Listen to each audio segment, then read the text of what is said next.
13వ వచనంలో రాయబడింది, దేవుడంట కీడు విషయమై ఎవరిని శోధించడంట.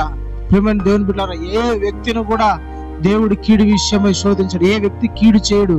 యేసయ్య ఏ వ్యక్తికి అన్యాయం చేయడు. యేసయ్య ఏ వ్యక్తికి ద్రోహం చేయడు. ఏ వ్యక్తిని నష్టాలలో పెట్టాలని కోరుకోవడం లేదు. దేవుడు అందరినీ రక్షించాలని, అందరినీ కాపాడాలని, అందరినీ విమోచించాలని, అందరినీ సక్రమైన మార్గం నిలబెట్టాలని కోరుకుంటాడు. మళ్ళీ ఎందుకు మన జీవితంలో నష్టము, మళ్ళీ ఎందుకు మన జీవితంలో ఈ పరిస్థితులు ఎదురవుతున్నాయి?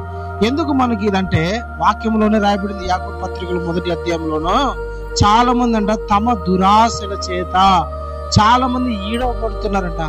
కోరికలు, ఈ లోక సంబంధమైన ఆలోచనలు, గొప్ప వాళ్ళుగా కనపడాలా, వాళ్ళకన్నా పేరు ఎక్కువగా పొందాలా, వాళ్ళకన్నా ఎక్కువగా మేము పై స్థాయిలో ఉండాలని అడ్డదారులలో వెళ్ళిపోయి నష్టపాలైపోయి చెడిపోయి వాళ్ళంతకు వాళ్ళే కీడు తెచ్చుకొని వాళ్ళంతకు వాళ్ళే నష్టమైపోయి దేవుని మీద మోపుతున్నారు.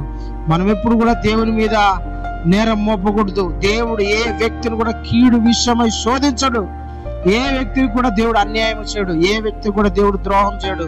దేవుడు నిన్ను ఒక గొప్ప స్థాయిలో నిలబెట్టాలనుకుంటున్నాడు. దేవుడు నిన్ను ఒక గొప్ప స్థానంలో దేవుడు నీ కుటుంబాన్ని నిలబెట్టుకోవాలనుకుంటున్నాడు.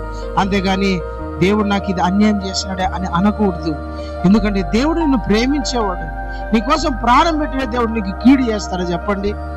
ప్రియమైన దేవుని బిడ్డలారా, దేవుడు నీకు ఎప్పుడు మేలు చేసే దేవుడే.